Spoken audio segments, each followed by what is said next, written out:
El 2 de abril de 2023, Yolanda Díaz anunció en el Polideportivo Magariños su candidatura a las elecciones generales por Sumar. Apenas un año después, la vicepresidenta abandona el liderazgo de ese espacio político. He decidido dejar mi cargo como coordinadora de Sumar. Pero, ¿qué ha pasado para llegar a esta situación?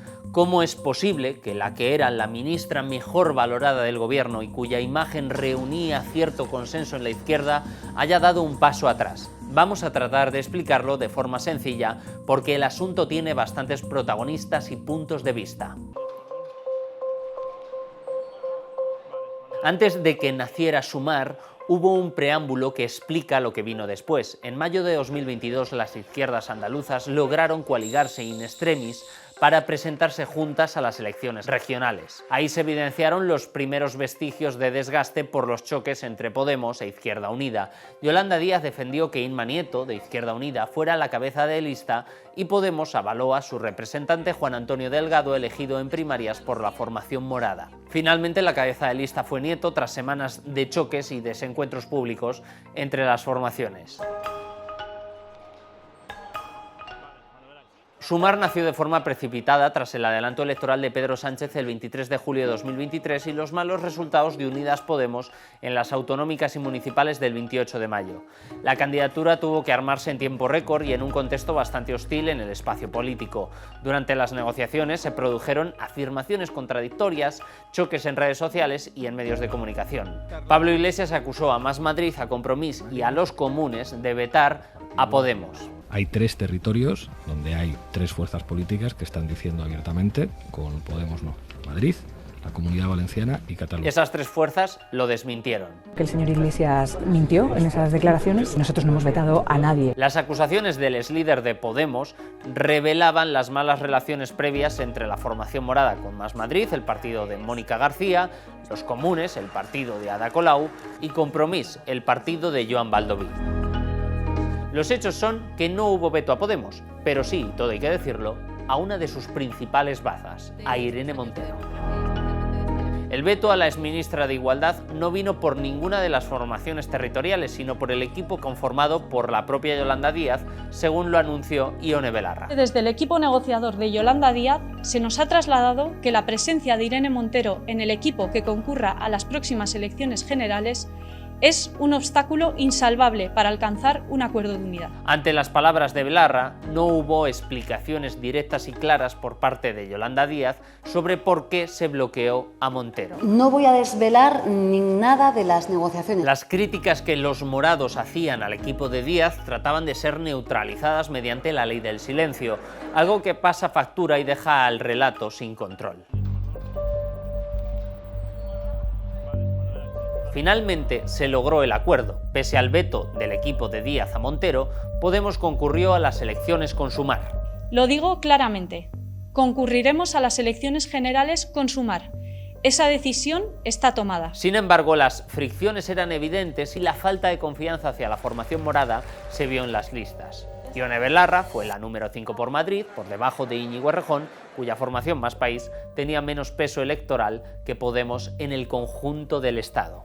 Durante toda la campaña el veto a Irene Montero estuvo presente, fue el elefante en la habitación. Como era de esperar, Podemos reivindicó el papel de la exministra en los mítines de Sumar. Compañeros y compañeras, ¿alguien piensa que tendríamos toda la nueva generación de derechos feministas si no fuera porque Irene Montero ha estado al frente del Ministerio de Igualdad? Sería impensable. El miedo a un gobierno del PP y Vox, la unión de las izquierdas en Sumar y la contundente campaña de Sánchez salvaron los muebles por los pelos. La derecha no logró la mayoría necesaria para conseguir el poder. La democracia hoy ha ganado. Pero los problemas dentro de la fuerza de Yolanda Díaz no habían terminado. El equipo de la vicepresidenta relegó en el Congreso a Podemos e Izquierda Unida, a las que dejó sin ninguna portavocía. La estrategia de renunciar al feminismo e invisibilizar a Podemos no ha funcionado electoralmente. En su lugar nombró como portavoz principal a Marta Lois, un perfil poco conocido y menos carismático. Constituir ese gobierno. Esto generó malestar en ambas formaciones. Podemos evidenció ese malestar y acusó al equipo de Díaz de tratar de invisibilizarles. Después llegó otra quiebra en las relaciones, acompañada de la falta de transparencia en la comunicación del equipo de Díaz. la negociación de los ministerios de Sumar. Podemos quiso que Irene Montero se mantuviera al frente del Ministerio de Igualdad, pero la negativa se mantuvo en las negociaciones entre Pedro Sánchez y Yolanda Díaz. En su lugar se propuso a Nacho Álvarez, entonces miembro del Partido Morado y a la vez responsable del área económica de Sumar. Al final ni uno ni otro. Álvarez abandonó la política y el PSOE recuperó el Ministerio de Igualdad. Podemos quedó fuera del gobierno y no entró en la cuota de Sumar. Era la crónica de un divorcio anunciado. En diciembre de 2023 Podemos abandona Sumar en el Congreso y se va al grupo mixto. Nosotros no hemos salido de esa coalición para desestabilizar el gobierno. Hemos salido porque queremos trabajar. La razón es un cúmulo de desencuentros con la dirección del grupo parlamentario de Sumar, pero la gota que colmó el vaso fue impedir que los morados intervinieran en una comparecencia del ministro de Exteriores, José Manuel Álvarez, sobre Palestina e Israel. No todos los errores de Yolanda Díaz han versado sobre la formación morada. También hay que añadir la falta de democracia interna dentro de Sumar, especialmente a la hora de confeccionar listas electorales para que al menos los cabezas de esas listas fueran elegidos mediante primarias. Esto no pasó ni en Galicia, ni en Euskadi, ni en los comicios europeos. Las tres apuestas de Yolanda Díaz son estas tres candidatas, Marta Lois, Alba García y Estrella Galán, las tres muy poco conocidas y que han tratado de afianzar un liderazgo en tiempo récord, algo que no han conseguido. Sumar no logró entrar en el Parlamento de Galicia, mientras que en el Parlamento vasco solo consiguió un escaño, el de Jon Hernández, secretario general del PCE en Euskadi. Estos eran unos comicios realmente muy complicados. Los malos resultados regionales empiezan a generar voces críticas con la dirección de Sumar, especialmente de Izquierda Unida y Más Madrid. Pero son los malos resultados en las europeas los que dan el golpe de efecto. La elaboración de las listas europeas provocaron roces entre Sumar e Izquierda Unida. A pesar de que IU es la fuerza con mayor implantación territorial en el Estado dentro de Sumar, se le relegó a la cuarta posición en la lista.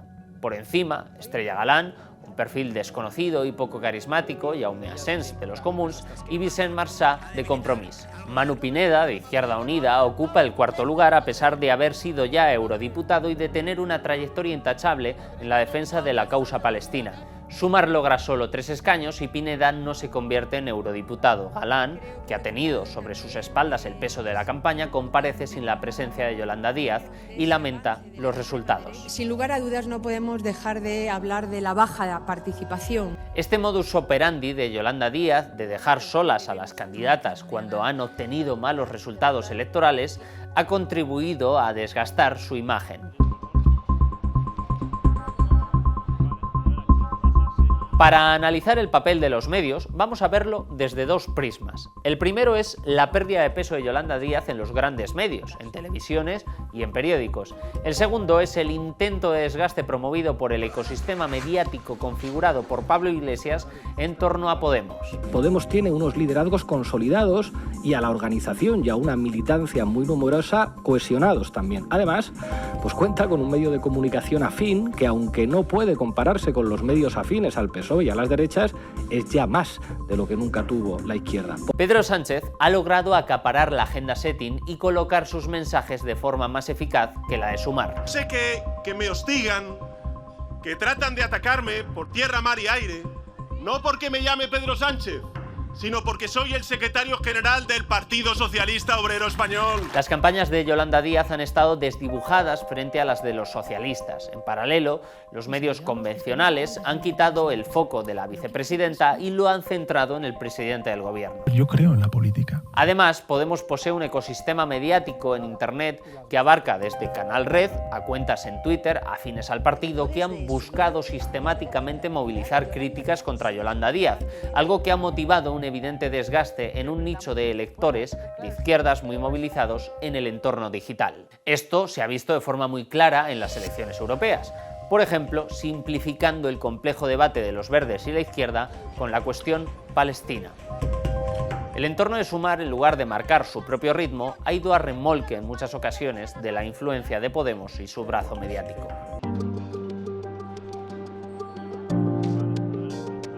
A modo de conclusión, hay que mencionar que Yolanda Díaz ha insistido en reducir el papel de los partidos políticos. Los partidos políticos tendrán que estar, pero no son el ser. Sin embargo, en el sistema político español, las herramientas que sirven para articular el poder tienen un nombre: partidos políticos. Sumar no deja de ser una amalgama de formaciones políticas con sus diferencias y con marcas muy arraigadas en los territorios. Al final de la campaña de las europeas parece que se dieron cuenta de esto.